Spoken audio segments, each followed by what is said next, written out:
My name's Charles Hofer. I'm a contract terrestrial zoologist for the Tennessee Valley Authority out in Knoxville. And I've been out here for about 6 weeks now, off and on, with a number of other biologists, managing and monitoring our colony of interior least terns that we have here. Or the interior least tern is one of 3 subspecies of least terns that we have here in North America. Well, the interior least tern's preferred habitat are the mudflats and the sandbars found naturally in the larger river systems here in the middle part of America, such as the Mississippi River and the Missouri River and so forth. So those are its traditional habitats, and what we see here is something that looks very similar to what they might find out there in those rivers. So when the birds arrive here in the springtime, they arrived in the Mississippi, the lower Mississippi River area, and the waters were too high, and they were flooding out those mud flats and those sandbars out there on the river. So the amount of breeding habitat where they traditionally like to set up their nests and so forth and establish their nests were not there. So once they arrived here and they found out that those habitats weren't there, they basically started to radiate out and find these alternative habitats in which to breed and set up their nests. So what we see here is something very similar to those mudflats and sandbars that you might see out on the Mississippi River.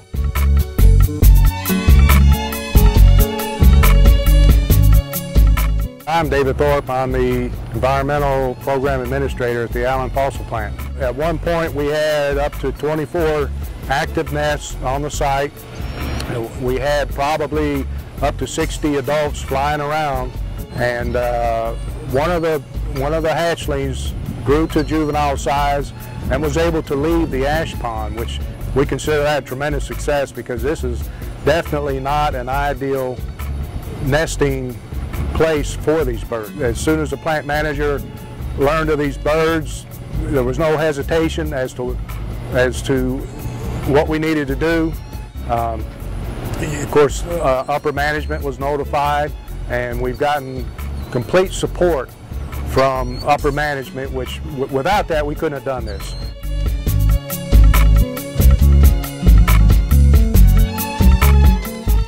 The Allen plant has a huge diversity of wildlife, and every weekend we have local bird watchers come out here and observe our wildlife. The TWRA picked up on the internet posting, and they sent somebody out here to verify that the interior least terns were at the Allen plant, and they notified us stating that they had confirmed that there was some interior least terns here.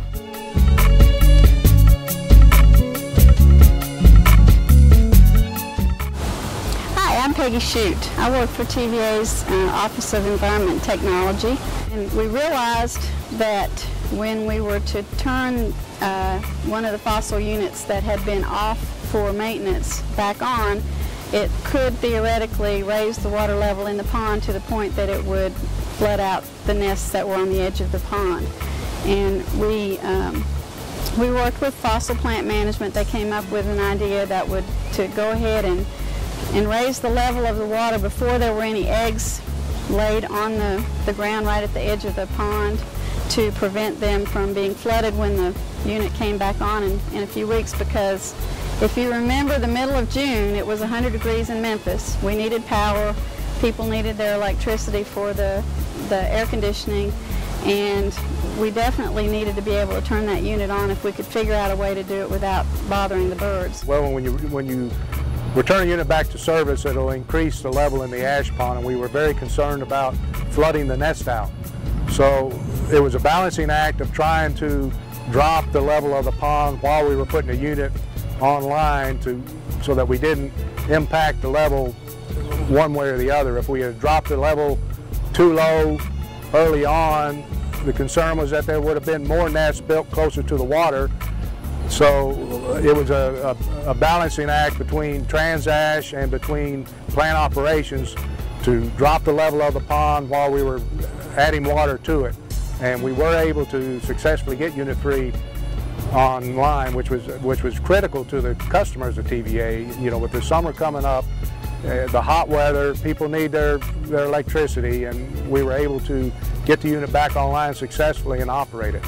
I think we've managed the situation very well, and I think the fossil plant management people have gone above and beyond what should be expected, and they've been really proud that they've helped to do it.